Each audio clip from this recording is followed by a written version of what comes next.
Hello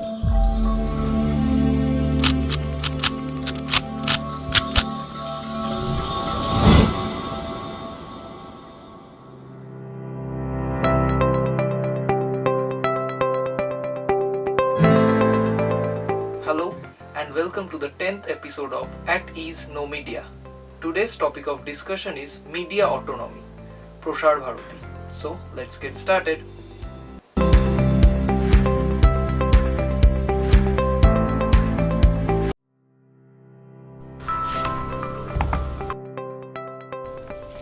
So today we will be studying media autonomy, Prasar Bharati, and the key points are introduction, history, objectives and the composition of the Prasar Bharati board.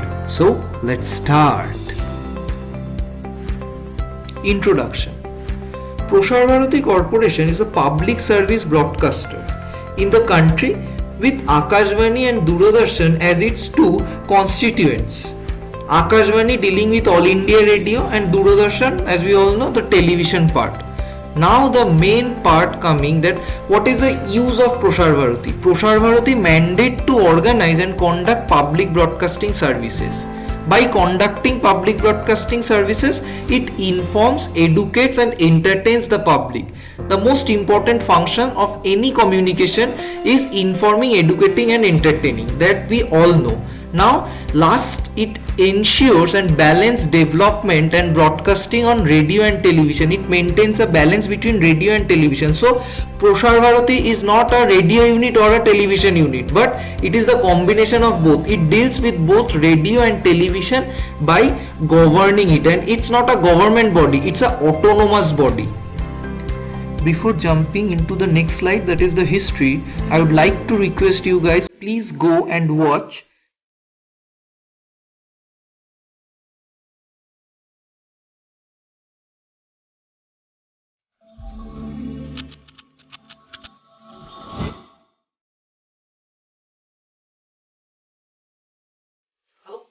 channel at Ease No Media.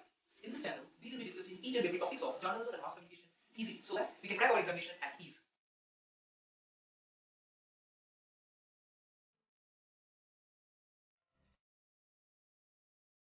Now coming back to the topic, the history of Prasar Bharati. As we all know, Prasar Bharati is an autonomous body which we have discussed earlier. Now India is one of the biggest media market in the world. However, the concentration of ownership of media shows that a handful of people owns the media and control, which we have discussed in the first episode of media management. Please go and check it out. In the beginning, broadcasting in India was in private hands.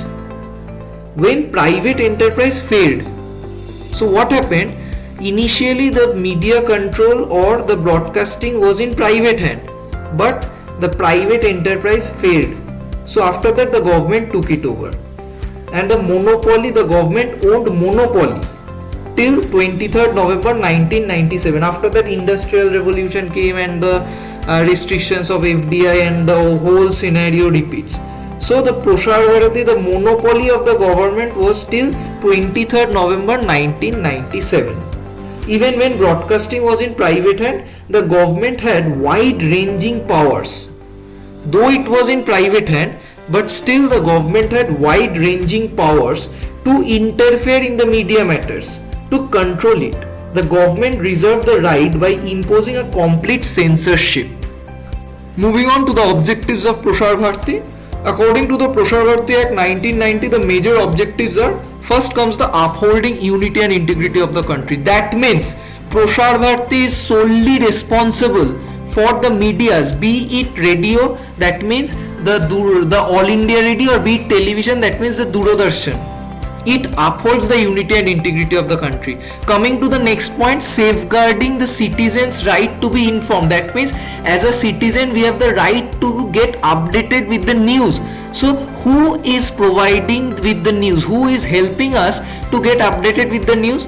The Prasar Bharati is helping us, like with the help of television and radio. So reading it, safeguarding citizens' right to be informed on all matters of public interest. If it is a matter of public interest, we the citizens have the right to be informed, and this right is satisfied by none other than Prasar Bharati.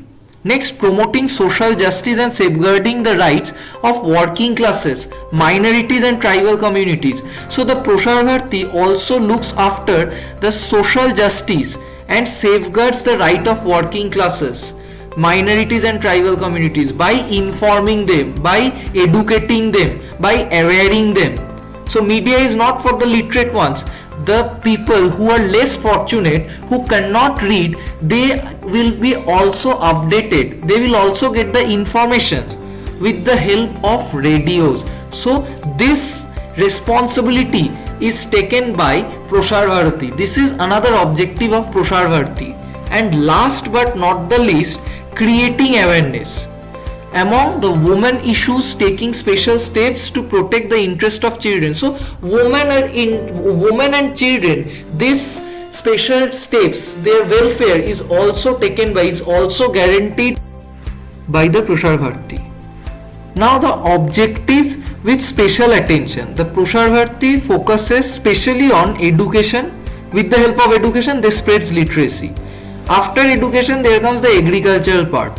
So with the help of agriculture, the rural development occurs. Now with the help of rural development, the environment took step towards the betterment.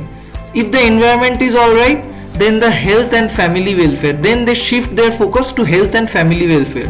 After health and family welfare, they shift their focus to science and technology. So these are the chain parts. Step by step, the Prasar Bharati pays attention, starting from education to science and technology.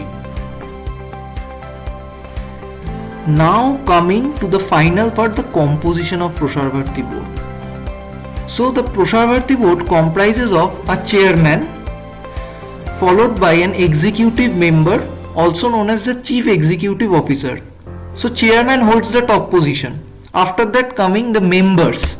The members, finance member, personal member and other 6 part-time members. And a Ministry of Information Broadcasting. From the Ministry of Information and Broadcasting, a representative is selected. From Doordarshan, a Director General is selected, because Prasar Bharati board, we must not forget that Prasar Bharati board is for radio and television both. And from All India Radio, a Director General is selected. So this is the composition of Prasar Bharati board.